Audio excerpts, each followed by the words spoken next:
Je voudrais commencer par vous présenter quelques soldats sur des falaises. Ça, c'est Art. C'est un vétéran du Vietnam. Il est dessiné par Causet, un BDiste suisse. Il est avec Méo, une petite Cambodgienne réfugiée qu'il essaye de sauver avec l'aide de Yann, qui est un autre vétéran. Et à la fin du tome 1, que vous voyez ici, c'est bien engagé. La pose est joyeuse. C'est aussi celle d'un entre-deux albums, Entre ciel et mer, entre la terre et l'eau, avec un point de vue en plongée qui met en valeur la transparence de l'eau, la vastitude des éléments naturels. À la fin du tome 2, Méo est sauvé, Art a trouvé l'amour, mais Yann s'est suicidé. L'album se clôt sur une autre falaise, avec un autre point de vue, où vous voyez que Art est montré 2 fois dans l'image, tout petit au sein des éléments, là en haut de l'image, et aussi vu de dos dans une case incrustée en bas. On est si près du dos de Yann que la vision conviendrait fort bien à le pousser vers le vide. Mais en vue de loin et en contre-plongée légère, il est certes minuscule, mais il ne tombe pas. Enfin, voici William, dans une adaptation en bande dessinée du roman The Forever War, La guerre éternelle, de Joe Haldeman, un roman anti-guerre du Vietnam paru en 1974. Sa compagne, elle est soldate aussi, elle vient de partir pour une mission à plusieurs milliers d'années-lumière, ou millions, je ne sais plus. C'est son vaisseau là qu'on voit s'éloigner dans la planche de gauche, dans les premières cases. Et le temps relativiste est en train de les séparer plus cruellement encore que le noir de l'espace, avec l'immensité de l'espace. L'intense souffrance du soldat, vous arrivez peut-être à le lire, est rattachée à l'emprise de l'armée sur sa vie. Elle est mise en scène dans un flottement au sein du noir de la nuit, qui est aussi le noir de l'espace, qui est aussi le noir des affects, avant que le jour revienne. Assis au bord de la falaise, comme sur la crête entre le vide et le plein, la mort et la vie, le passé et le futur, le lieutenant Mandela n'a pas sauté. On le retrouvera tout à l'heure. En 2003, nous vivons dans l'idée que le futur est bloqué. Par corollaire, dans l'idée qu'il fut un temps où il n'était pas. Aux avenirs radieux, aux lendemains triomphants, aux 30 glorieuses de naguère, s'opposent désormais des images de futur qui seraient comme un mur menaçant qui nous fonce droit dessus. L'idée est donc que nous ne savons plus comment faire, ou bien que nous ne voulons plus le faire. Et la figuration de ça, c'est une flèche désormais brisée, allant du passé au futur. Mon propos d'aujourd'hui, ça va consister à discuter cette prémisse dans le sillage de ce livre intitulé Le temps rapaillé, qui est une étude sur les petites fabriques de futur de la science-fiction au temps du présentisme. Pourquoi rapaillé d'ailleurs? Peut-être que c'est ici que j'ai le moins besoin de l'expliquer, mais quand même, pour l'image, bien sûr, d'un grand ramassis de futur de toutes sortes, puisque rapailler, ça veut dire ramasser. On peut rapailler ses affaires, on peut rapailler ses souvenirs aussi. Mais c'est aussi parce que le recueil de Gaston Miron, qui met ce mot à l'honneur, L'homme rapaillé, a sans cesse été remanié au fil d'éditions qui ont toutes été mentionnées comme non définitives, et on le reverra tout à l'heure. J'ai observé en effet que les fabriques de futur, de la science-fiction, elles fonctionnent toujours. Elles restent robustes. Mais malgré tout, contre elles, elles ne sont pas les seules à structurer le sentiment du temps, et il est possible que d'autres fabriques de temporalité se voient mieux désormais, plus clairement peut-être notamment grâce à la valeur comprise des émotions qui ont acquis leur droit de cité dans les études culturelles et qui viennent contaminer aussi des observations que, naguère, on faisait de façon peut-être plus simpliste. La nostalgie en particulier me permettra de supposer, ce sera mon hypothèse de départ, que l'avenir n'a jamais été radieux. À peu près comme Latour disait qu'on n'a jamais été moderne. C'est-à-dire que si, bien entendu, on a toujours été radieux, on a toujours été moderne, mais en même temps jamais, c'est-à-dire que jamais tout seul, et dans une complexité qui est celle de notre condition humaine, qui est celle de nos cultures du futur, et qu'il s'agit aujourd'hui de déplier, de désemmêler. Bon, il y a un consensus actuel, malgré tout, sur l'histoire d'une mutation ou d'une complexification de la temporalité, et c'est celle qui se voit dans l'appel à communication, ce colloque dont je partage absolument toutes les prémices, dont je rappelle les étapes finalement de ce consensus historiographique. D'abord un temps tourné vers l'avenir, au tournant du 19e au 20e siècle, dont l'emblème pourrait être la flèche ou bien la fusée. Deuxièmement, des tragédies au XXe siècle qui sont souvent résumées par les noms d'Auschwitz, d'Hiroshima, qui entraînent la conception d'un temps relatif, d'un temps terminal, d'un temps qui reste. Si on prend les mots d'Agamben, dont l'emblème serait entre mille, pourrait être l'horloge de « Il viendra des pluies douces » à la fin des Chroniques martiennes de Ray Bradbury, c'est-à-dire une horloge qui continue imperturbablement de compter le temps, mais de façon absurde au sein d'un monde détruit.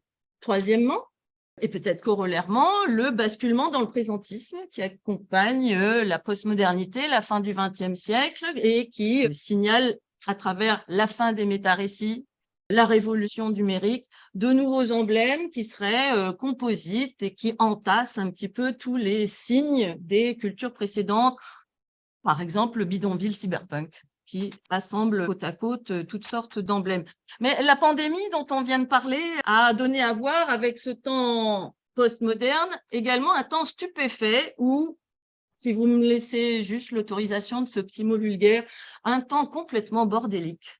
Le temps bordélique de l'Anthropocène qui est moins bloqué que complètement désordonné, qui met au défi de raconter l'histoire avec des emblèmes souvent drôles. Je vous ai choisi les deux que je préfère, mais vous en trouverez bien évidemment d'autres très nombreux. Et enfin, quatrièmement, et ce serait peut-être ce temps-là que nous étudions aujourd'hui, toutes les uchronies, rétrofuturisme, du steampunk à l'ostalgie, qui laissent penser que ces multiples temporalités sont pas seulement enchevêtrées, mais alternatives.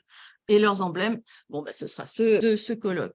La question, ce serait de savoir, du coup, si nous sommes plutôt dans une coprésence de régimes d'historicité différents, ou bien dans un régime d'historicité alternatiste. Ça peut paraître aussi subtil comme différence que de mettre un tiret ou pas quand on écrit postmoderne. Mais en vérité, c'est aussi subtil et aussi important de le savoir, puisque ce sont les options d'un conflit entre des conceptions du temps qui sont aussi, bien entendu, des conceptions de l'histoire et par conséquent des conceptions de la politique que nous devons y conduire. Ces problématisations et ces figures concurrentes qui les emblématisent, j'ai fait défiler la flèche, mais on a proposé aussi le sablier, dont les grains du futur passent par un présent très étroit, très fugace, puis s'accumulent en strates de passé. L'œuf, au contraire, l'œuf présentiste, au sein duquel plus rien ne sort, qui est une emprise globale du présent, le futur sous la forme du projet, le passé sous la forme de la mémoire. Cela dit, l'image du sablier la plus réaliste, c'est celle-là. Quand on se sert d'un sablier, on le retourne régulièrement, ou on doit périodiquement retourner les grains du passé en futur et vice-versa. Et la perplexité de ces temps concurrents trouverait peut-être une bonne illustration dans les ponts en dos d'âne. J'emprunte cette image à William James, le frère de Henry, à travers une citation de Georges Palonde, qui est un intellectuel du début du XXe siècle, tombé dans l'oubli. En tout cas, moi, je ne le connaissais pas. Mais il a écrit un article intitulé précisément « Nostalgie et futurisme ». Je vous ai mis toute la citation, mais celle qui m'intéresse, c'est celle de William James. Le moment présent est comme une sorte de pont en dos d'âne jeté sur le temps et du haut duquel notre regard peut à volonté descendre vers l'avenir ou vers le passé. Selon cette double perspective s'institue une double psychologie. L'image est intéressante parce que plutôt que de désorienter le futur, comme le fait Hartog dans son œuvre présentiste, le pont en dos d'âne de James et de Palande permet de se situer à un point où la temporalité et le régime d'historicité pourraient dépendre de la décision humaine et de ses émotions constitutives. C'est celle qui m'intéresse ici. Et l'émotion qu'on appelle nostalgie depuis la fin du XVIIe siècle permet d'éclairer les ambivalences temporelles de la modernité, permet de prendre en compte notamment les ambivalences de cette construction culturelle particulière qu'est le futurisme, qu'on a trop tendance à présenter comme homogène. Et c'est particulièrement visible si l'on l'applique à l'une des pratiques les plus typiques de cette construction culturelle qu'est le futurisme, la science-fiction. C'est ce que je ferai en 3 moments. D'abord en essayant de dégager une logique nostalgique du futurisme et sa pleine illustration par la science-fiction. Ensuite, en éclairant plus techniquement, plus formalistement, si vous voulez, l'enjeu nostalgique de l'estrangement, ou de la défamiliarisation science-fictionnelle. Et enfin, en tâchant de tirer une leçon de cette approche par les émotions et en espérant comprendre ainsi un peu mieux la logique culturelle du futurisme. La logique nostalgique de la science-fiction me semble se dégager du tableau qu'on a esquissé à l'instant. Il y aurait d'un côté l'élan vers le futur, l'ouverture des possibles, la capacité à se projeter. actualisé dans une culture plus que centenaire, la science-fiction, et de l'autre côté, il y aurait la nostalgie du passé, le goût des traditions, un imaginaire plutôt tourné vers le passé et les modèles anciens. Et l'histoire littéraire de la science-fiction semble épouser ce synopsis. Ça commence au sein du régime d'historicité futuriste qui se met en place au cours du 19e, dans l'anticipation d'abord, au gré de techniques narratives toujours plus émancipées de leur ancrage énonciatif. La possibilité même de raconter une histoire qui se passe dans le futur se précise, se perfectionne, se développe, et au XXe siècle, c'est fait. C'est breveté, pourrait-on presque dire, si on suit la suggestion de Hugo Gernsback, qui pensait que les écrivains de science-fiction devraient breveter leurs idées pour le jour où elles se réaliseraient et que ça leur ferait gagner de l'argent. On va dire, nous, que c'est nommé. Le nom du genre établit une matrice culturelle dans cet éditorial du numéro 1 de Amazing Stories, qui pourrait figurer au rang d'art poétique des temps modernes. Par scientifiction, j'entends le genre d'histoire à la Jules Verne, H.G. Wells et Edgar Allan Poe, une romance captivante entremêlée de faits scientifiques et de visions prophétiques.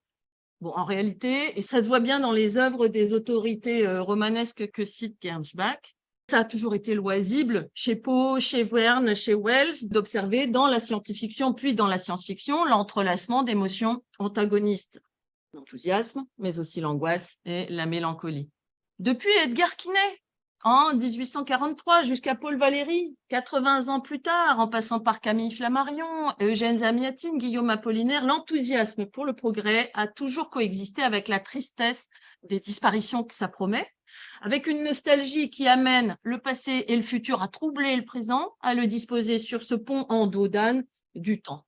Pour reprendre les mots d'Apollinaire, qui lui-même prenait ceux de Victor Hugo, faire flamber l'avenir ne se fait qu'au prix du mal de l'avenir. Ça, c'est un mot d'Edgar Quinet, il le définit ainsi, je ne lis pas tout. Une étrange maladie nous tourmente aujourd'hui sans relâche, c'est le mal de l'avenir, un mal aigu, sans sommeil, qui à chaque heure vous dit sur votre chevet, comme au petit capet, dors-tu? Moi, je veille. Au fond de nos âmes, nous sentons déjà ce qui va être, et pour nous guérir de notre fièvre, nous tenons sur notre bouche la coupe du lendemain, où des lèvres boiront, mais ce ne sont pas les nôtres. Chez Paul Valéry, 80 ans plus tard, j'ai développé ça dans Le Temps rapaillé. Il y a l'idée que les civilisations sont mortelles, vous connaissez tout ce texte, mais on le sait moins, c'est un texte qui revient comme une obsession entre 1919 et 1934. Dans chaque répétition du texte, il y a un retour encore sur cette mélancolie, sur cette nostalgie, mais si l'esthétique est celle de la ruine, l'éthique, c'est celle de l'élan. Le plus démonstratif, c'est sans doute Flammarion, qui écrit tout un roman intitulé La fin du monde, et où, je le rappelle à celles et ceux qui ne l'auraient pas lu, il y a deux fins du monde, en fait, une fausse et une vraie. Une fausse avec une chute de comète qui est très spectaculairement montrée, mais qui en fait ne signe pas la fin du monde. Puis il y en a une vraie dans la deuxième partie, où là, pour le coup, il s'agit vraiment de faire mourir la Terre. Mais cette mort de la Terre, cette fin du monde se conclut sur une exaltation qu'on pourrait appeler temporelle, je ne lis pas tout non plus. On marcherait toujours dans une direction quelconque de l'espace sans en trouver la fin. Et toujours aussi, on peut imaginer un ordre de succession dans les choses futures. Sans fin dans l'espace, sans fin dans le temps. Vivons par la pensée au-delà des âges futurs, ajoutons les siècles aux siècles, les périodes séculaires aux périodes séculaires. Jamais nous n'atteindrons la fin, toujours nous resterons dans le vestibule de l'éternité ouverte devant nous. Et bon, dans Le Temps rapaillé, j'ai tâché d'étudier ce matériel culturel qui est biface, qui dit de notre régime d'historicité futuriste. Pour résumer, la fin du monde, la fin des civilisations, ce n'est pas du tout un blocage de l'histoire. Il y a plein de futurs différents, toujours disponibles pour notre régime d'historicité. D'ailleurs, c'est pour ça, en vérité, que j'ai choisi le mot rapaillé, pour l'idée que le futur est évidemment un ramassis de toutes sortes de temporalités, mais aussi pour dire qu'en matière de futur, c'est exactement comme avec le recueil de Gaston Miron, il n'y a pas d'édition définitive. Et ce qui nous intéresse aujourd'hui, c'est comment l'exaltation se mêle à la mélancolie. La construction narrative et la forme, elle est limpide. Le temps d'après fait apparaître les caractères des temps présents ou passés parce qu'il les établit comme disparus. Encore un peu de Flammarion, si vous voulez, pour illustrer ce principe. Nul génie, nul devin n'aurait pu reconstruire le temps évanoui, ressusciter les anciens jours, où la terre flottait, ivre de lumière, avec ses belles plaines verdoyantes, s'éveillant au soleil du matin. Ces montagnes dont les versants débordaient de sources et de cascades, ces sillons d'or. Que sont devenus ces matins et ces soirs, ces fleurs et ces amantes, ces rayons et ces parfums? Tout a disparu. Bon, c'est un vieux principe qui est illustré ici. C'est le principe ancien des vanités qui est mis en œuvre. La luxuriance du monde, l'effusion de son expression sont sublimées par l'inéluctabilité de leur forme.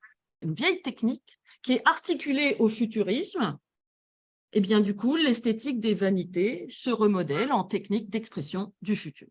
Ce sont les émotions que Svetlana Boym et les Memory Studies ont observées sous les traits de la nostalgie. Dès 2000, quand Boym retrace l'évolution étonnante de ce qui fut d'abord analysé comme une maladie de soldat, avant de devenir une émotion collective.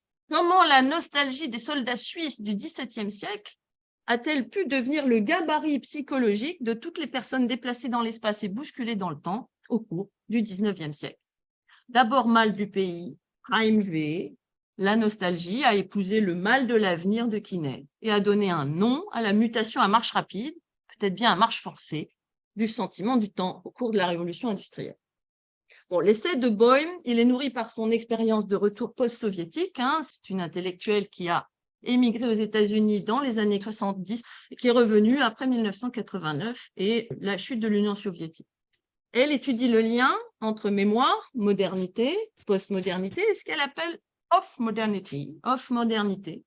Elle étudie comment les révolutions industrielles, politiques, scientifiques ont imposé au peuple des dislocations de l'espace, exode rural, migration, mais aussi des dislocations du temps, et notamment à travers la standardisation nécessaire à l'établissement du monde industriel qui a heurté et bouleversé, écrasé, pourrait-on dire, le temps subjectif et communautaire. Un emblème de ça, c'est les horaires de chemin de fer. On se souvient que Lénine parle de la révolution comme la locomotive de l'histoire, mais je voudrais rappeler que Lénine parle aussi du socialisme comme les soviets plus l'électricité. Et on parle souvent des chemins de fer, on parle un peu moins de l'électricité qui a exigé une installation encore plus standardisante de la matière, de la production, du territoire, que les voyages en train, et peut-être bien qu'on y reviendra tout à l'heure grâce à ça. Donc la temporalité futuriste, elle est vue comme nostalgie du présent condamné à s'abolir, lui-même marqué par une nostalgie du passé, et cette derrière sert de modèle à la nostalgie que l'on imagine à l'œuvre dans un temps très lointain, dans le futur de la nostalgie. Le voilà, le terreau culturel de ce tournant du 19e au 20e siècle sur lequel fleurit la science-fiction. Et ça permet de comprendre les mythes d'Olaf Stapledon, cette façon d'écrire avec des échelles de temps exponentielles, très flammarionesques dans leur progression géométrique. Je vous en donne juste un tout petit aperçu si vous ne connaissez pas. Ça permet aussi de comprendre les mondes perdus pleins de dinosaures, ceux des planètes extraterrestres, bien sûr, mais aussi ceux des couvertures d'Amazing Stories ou ceux des mondes perdus. J'aime beaucoup le chapitre de Boym qui s'intitule Jurassic Park Syndrome. Le film de Spielberg lui sert à comprendre le procédé, où un maximum de futurisme moderniste, à travers soit le scientifique, soit le vaisseau spatial, est articulé au maximum, et imposant par la taille aussi, au maximum d'antiquité préhistorique. Le signifiant monstre exprime évidemment comme tout ça dérange un certain ordre humain, comme tout cela peut dévorer l'humain dans le film de... c'est un avocat d'ailleurs, dans le film de Spielberg. Boym s'intéresse moins à l'époque des pulps qu'à l'industrie culturelle de l'Amérique d'après-guerre, les parcs à thème, les joujoux produits par millions, mais dont elle résume ainsi le symbole. Quelque chose de monstrueusement passé hante notre sentiment futuriste. Et nous cherchons à le domestiquer, en particulier en le transmettant vers les jouets. Le signifiant préhistorique, selon elle, permet aussi de créer de toutes pièces un sentiment de perte qu'on n'aurait peut-être même pas songé à éprouver, de construire le passé et le présent en temporalité pleine d'estrangement, de nourrir ainsi une logique culturelle futuriste, une logique culturelle structurellement dépendante d'une certaine quantité de nostalgie. Une palette fictionnelle comme celle de Rosny Aîné en France, par exemple, qui se déploie de la préhistoire aux voyageurs de l'infini, permet d'encourager l'hypothèse. Et Boym permet de rapatrier aussi ces soldats sur la falaise, qui permettent de vérifier l'hypothèse aussi suspendue entre les temps et les espaces, toujours plus vastes qu'eux, au sein desquels ils sont les agents d'un ordre du réel. Un ordre du réel gouverné par l'administration productiviste de la nature et du monde, de l'espace et du temps. C'est plus précis que le mal de l'avenir de Quinet, parce que c'est peut-être très concrètement les prolétaires de la temporalité futuriste, les soldats, qu'on voit en souffrir.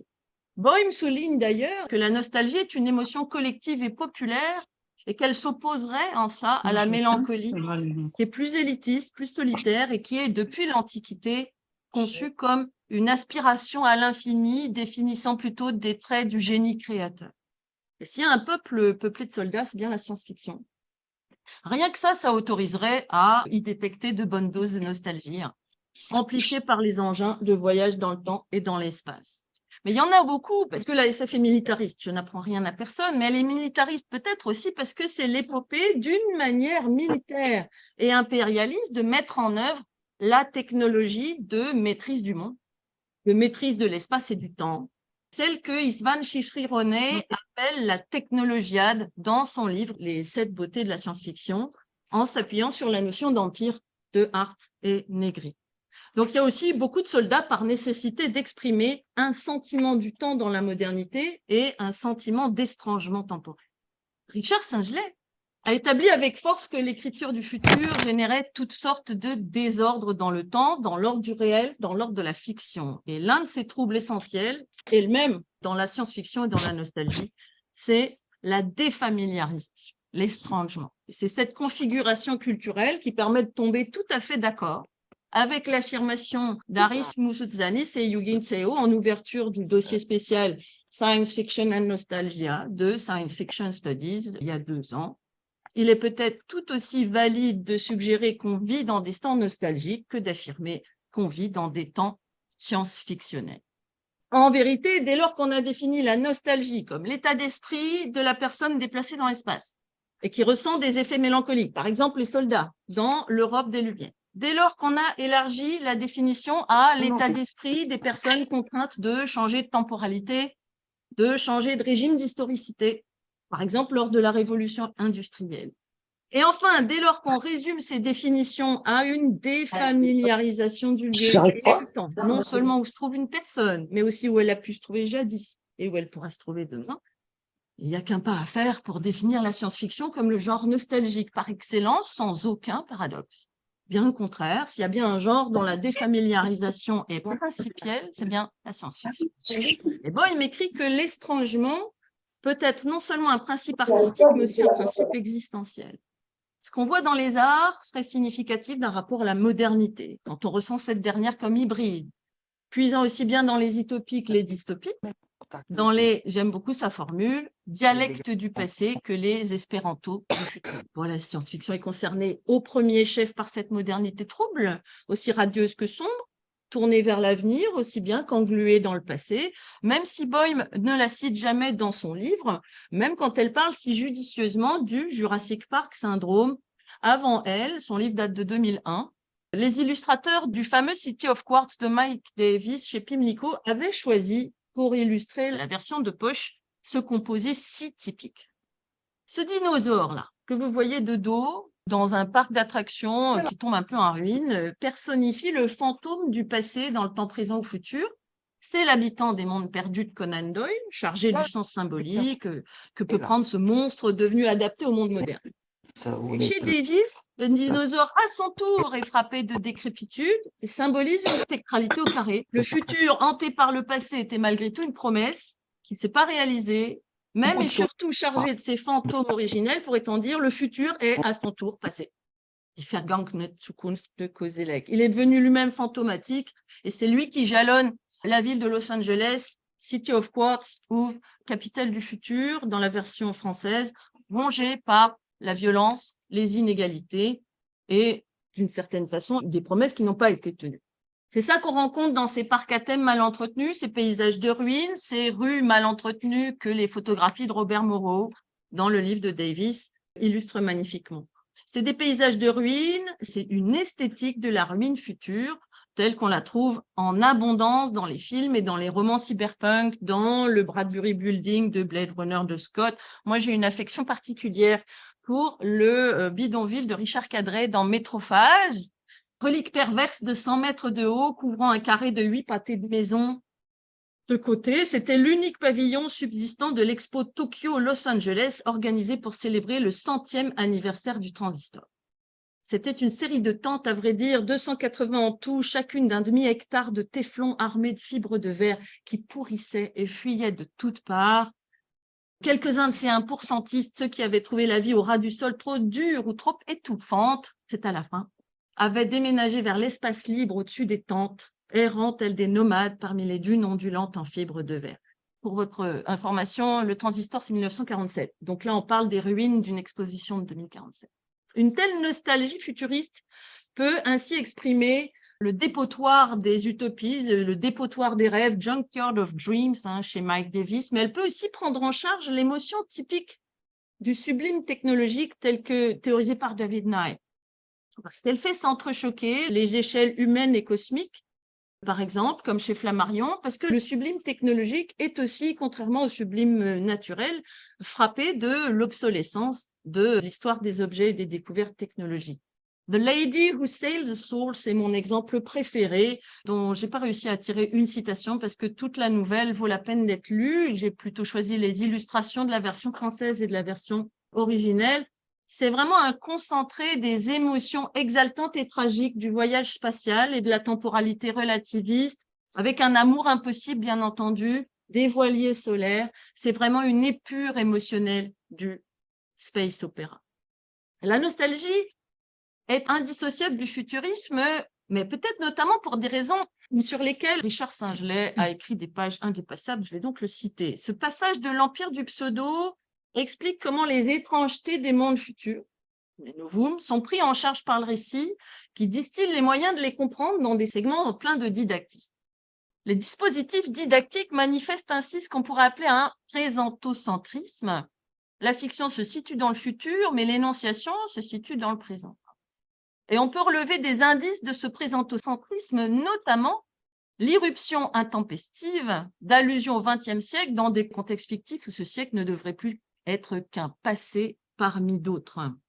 Bon, avant lui, ce passage date de 1999 et avant lui, Fredric Jameson interprétait déjà cette technique, il ne la désignait pas de façon aussi précise, comme la forme d'une incapacité à s'émanciper du présent. En vérité, les multiples futurs de la science-fiction possèdent une fonction, celle de transformer notre présent en passé déterminé d'une chose encore à venir. Et c'est pour ça, selon Jameson, que la science-fiction n'est pas le meilleur médium d'expression de l'utopie. Elle est plutôt le meilleur sismographe de notre incapacité à le faire, de notre désir de le faire, mais de notre incapacité aussi à le faire. Et ce sismographe enregistre autant l'élan utopique, futuriste donc, que son inévitable ancrage dans le présent, donc son incapacité. C'est une question technique. C'est ce qu'on comprend bien lorsqu'on lit le livre de Richard et ce qu'il appelle le présentocentrisme. Mais est-ce que ça implique des émotions négatives? Pas forcément. C'est pas complètement négatif la nostalgie en vérité comme sentiment. Jameson le signale bien dans cet autre passage de son article sur l'utopie. C'est d'abord une gestion émotionnelle du caractère composite du temps et de nos existences. Peu importe, écrit-il, que le monde imaginaire futur qui constitue le prétexte de cette défamiliarisation du présent soit optimiste ou pessimiste.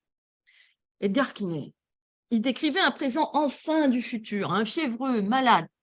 Jameson, qui parle 150 ans plus tard, depuis l'autre côté de l'invention de la science-fiction et de ses techniques, retourne la perspective. Entre-temps, certains disent que le sens de l'histoire a changé, que le futur s'est arrêté, que l'histoire est terminée, que c'est le début de la mutation présentiste, selon Hartog. Jameson, inutile de le rappeler, est complètement opposé à ces positions sur la fin de l'histoire, qui fleurissent déjà à la fin des années 70, plusieurs années avant la chute du mur de Berlin ou les publications de Francis Fukuyama. Pour Jameson, la défamiliarisation du présent par un futur, c'est en soi plutôt une bonne nouvelle, parce qu'elle maintient une dynamique de l'histoire.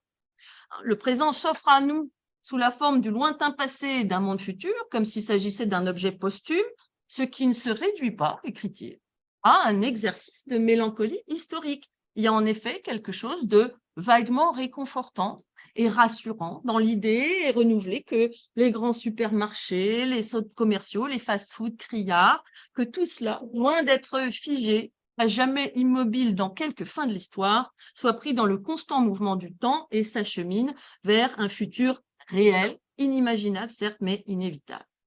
Quinet sentait l'histoire le travailler dans ses entrailles, comme il disait. Jameson trouve ça vaguement réconfortant. Le plus intéressant pour nous, c'est que la science-fiction y prend la fonction d'un exercice de mélancolie historique. Donc créative. Vous vous rappelez la distinction que fait Boehm entre la nostalgie et la mélancolie. De l'un à l'autre, donc, des anticipations françaises naissantes à la science-fiction du capitalisme tardif, il n'y aurait donc pas tant une perte de capacité futurisante qu'une variation de ces polarités émotionnelles. Peut-être est-on passé de la mélancolie douloureuse de Quinet à une nostalgie créative, puisque même vaguement désirable chez Jameson. On serait encouragé à le penser par l'autrice de Future of Nostalgia. Ce différentiel s'intègre bien en effet à une distinction cardinale que fait Boehm entre la nostalgie restaurative ou rétrospective et une nostalgie réflexive ou prospective. Elle l'oppose surtout dans le premier paragraphe, la nostalgie restauratrice, plutôt tournée vers le passé, qui consiste à spatialiser le temps, et la nostalgie réflexive, qui donne du prix aux fragments brisés de la mémoire et temporalise l'espace. Cette défamiliarisation, fin de la citation, ce sens de la distance pousse les nostalgiques du second type, donc prospectif, à raconter leur histoire, à raconter la relation entre passé, présent et futur. Boehm ne cherche pas à départager les mérites dans ce livre-là, mais à suivre l'oscillation de ces polarités des émotions collectives. C'est une grille de lecture que je trouve convaincante pour expliquer le caractère doux amer de l'ostalgie, celle qui occupe précisément Boehm dans son livre, cette nostalgie particulière pour les régimes socialistes effondrés de 1989 qui ne se confond jamais avec le souhait de les voir revenir au pouvoir. Les oscillations émotionnelles éclairent aussi fort bien un certain fonctionnement de l'Uchronie, un fonctionnement narratif bien sûr, mais aussi émotionnel. Bon, on sait bien que l'Uchronie, ça ne se résume pas à faire une histoire alternative à partir d'un point de divergence. Si vous bifurquez, mettons, au hasard, à la défaite de l'Axe en 1945, et que vous faites ensuite benoîtement le récit d'un demi-siècle nippo-nazi, sans plus aucune allusion à notre monde actuel, vous risquez fort de décevoir votre lecteur. Les codes de l'Uchronie engagent plutôt un jeu incessant de rapprochement et d'écart entre la ligne de temps avérée et la ligne alternative. Ça peut être pour produire de l'effroi. L'Axe a vaincu, le monde est devenu nazi, tout en distillant les éléments de la consolation, une histoire où l'Axe est vaincu existe, au moins partiellement, dans un manuscrit intitulé « Le poids de la sauterelle », qui devient alors, du coup, un ressort important de l'intérêt romanesque. Vous aurez reconnu les ressorts du roman de Philippe K. Dick. Mais ça peut être le contraire. On raconte une histoire idéale où Hitler a été reconnu comme peintre, n'est jamais devenu dictateur, tout en reformulant de façon critique les éléments de l'horrible réalité. C'est plutôt le choix que fait Éric Emmanuel Schmitt dans La part de l'eau. La production de l'intérêt uchronique repose donc précisément sur l'oscillation, l'alternativité, qui gouverne aussi bien les ressorts de l'intrigue que la mobilisation des savoirs, bon, ça on le sait, mais la mobilisation aussi des émotions. Encyclopédie de référence, que c'est une encyclopédie, mais aussi consolation, terreur et pitié.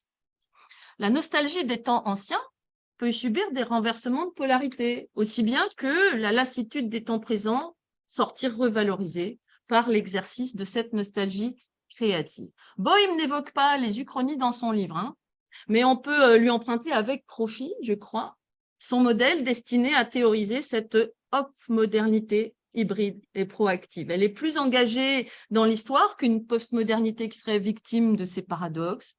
Et la off-modernité de Boehm promet un modèle oscillatoire destiné à éprouver sans paradoxe inhibant, voire à prendre soin sans se méprendre sur les faits réels, prendre soin du caractère composite de l'histoire. Bon, avec l'Uchronie, on parle à l'évidence de temporalité alternative, mais je pense qu'on peut aller au-delà des représentations directes du temps et de l'histoire, détecter ces temporalités nostalgiques alternatives dans d'autres logiques génériques que celles de l'Uchronie. Par exemple, dans les voyages dans le temps, qui me paraissent être le méta-signifiant majeur de cette polarisation au sein de la SF, avec un composite euphorie réparatrice ou prospective, emprisonnement dans la boucle temporelle qui signe ce caractère composite. Il y a 1000 œuvres qui disent ça très bien. Le cycle populaire de Zemeckis, Retour vers le futur, le dit très bien. La patrouille du temps de Poul Anderson aussi, ou alors la si triste et si célèbre clausule de All You Zombies de Robert Heinlein, I miss you dreadfully. Donc, du point de vue des émotions, nostalgie et futurisme partagent une dimension alternative et oscillatoire. Georges Palland, dans cette optique, était d'une étonnante perspicacité en essayant d'embrasser le composé psychologique impliqué par les deux termes. Le mot d'ordre vital est partout en avant, mais l'évolution vitale résulte d'un compromis perpétuel entre ces deux termes, le passé et l'avenir, le mouvement et l'arrêt. Le futurisme anormal ou morbide, dit-il, c'est la rupture d'équilibre entre ces deux éléments. Pour Pallant, la rupture d'équilibre, c'était la frénésie du modernisme des Américains ou de Marinetti. À l'inverse, pour lui, Wells, tout comme William James, était le tenant d'un futurisme supranormal qui avait atteint l'équilibre et qui était en mesure de donner des aperçus visionnaires de ce qu'il appelait la nouveauté indéfectible. L'histoire culturelle ne démentit cette grille à aucun moment. Je prendrai juste appui et je prendrai juste l'autorité de Thomas Dodman, qui est un historien de la nostalgie et dont le livre vient d'être traduit en français. Il souscrit complètement à cette figure oscillatoire, alternatiste. Selon lui, c'est la plus juste pour éclairer la nostalgie comme émotion morbide collective du passage à la modernité, notamment au moment des guerres de l'Empire, empire napoléonien d'abord, empire colonial après. La nostalgie, selon lui, met au jour un régime d'historicité où alterne temps abstrait et temps historique. Je le cite, « Dans sa forme pathogène précoce, la nostalgie clinique exprimait les qualités aliénantes du temps abstrait, de l'armée et d'autres institutions soumises à un type similaire de gestion rationalisée du temps. La naturalisation de la nostalgie correspondrait à la cristallisation d'un temps historique plus concret et au mouvement spasmodique de va-et-vient qu'il imprime aux sociétés nord-atlantiques. » Il est là le régime d'historicité alternatiste. C'est cette conclusion aussi qui amène Boym au monument mémoriel de Prague, qui est un immense métronome installé sur le piédestal d'une ancienne colossale statue de Joseph Staline. Et ce serait une nouvelle figuration instructive de nos régimes d'historicité. Ce métronome, plus encore que le sablier qu'il faut périodiquement renverser. Avec le métronome, en effet, il est loisible de varier les vitesses et donc aussi de ralentir pour peut-être mieux percevoir les temporalités alternatives dont est fait le futurisme. Quelle serait la figuration la plus juste de ce régime d'historicité? Quelle image englobe à la fois la flèche, le sablier, l'œuf, le métronome, sans parler du pont en dos d'âne ou du bord de la falaise quand l'ombre du soldat est comme le stylet d'un cadran solaire? Si c'était l'alternateur. Vous savez bien, on utilise du courant électrique alternatif, nous autres, plutôt que continu. Les variations de fréquence de ce courant alternatif sont responsables, par exemple, des clignotements de vos ampoules quelquefois. Un petit film de Jacques Rouxel, le Jacques Rouxel du papa des Shadocks, va me permettre de le figurer mieux qu'avec mes propres mots. 3 petits extraits de quelques secondes. Devant la bobine. Et là, il se passe exactement le contraire de tout à l'heure. Le plus devient le moins et vice-versa. On a encore du courant, oui, mais dans l'autre sens. De sorte que le courant va alternativement dans un sens, puis dans l'autre. C'est ce qu'on appelle du courant alternatif.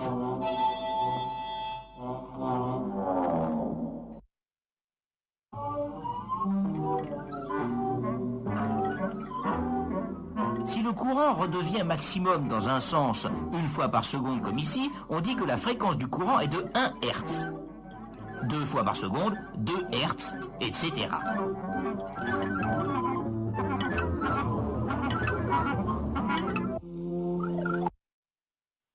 Et enfin, j'ai fait une sorte de sample. Ils perfectionnent leur alternateur. L'aimant se met à tourner plus vite, la fréquence du courant augmente. 4 Hz. Vers 10-12 Hz, ça ne clignote déjà presque plus. Et à 50 Hz, alors là, on ne s'aperçoit plus de rien. Or, 50 Hz, c'est la fréquence du courant alternatif qui arrive aujourd'hui chez vous. Et voilà pourquoi les temporalités alternatives me semblent fort bien imagées par l'alternateur. Parce que nos techniques de récit défamiliarisants pourraient être vues comme des modulateurs de temporalité passée, présente et future, en produisant du futurisme, mais aussi des uchronies, des rétrofuturismes, selon les sens, selon les fréquences et selon les intensités de leur circulation de temporalité. Les hautes fréquences produisent des avenirs radieux.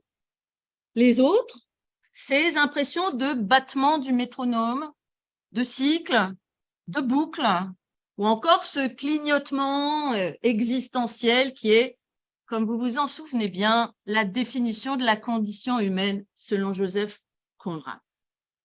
Alors, vous aurez compris que ma proposition va un tout petit peu plus loin, un tout petit peu plus ambitieuse qu'une simple figuration de notre expérience de la temporalité contemporaine, même si c'est pour le moment plutôt une intuition qu'une thèse articulée.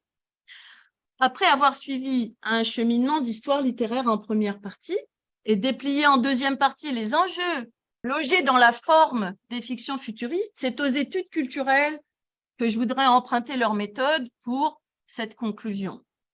Je prends pour modèle notamment la très brillante démonstration de Roger Luckhurst lorsqu'il articule les expositions universelles, les expositions coloniales à la production des espaces-temps de la science-fiction.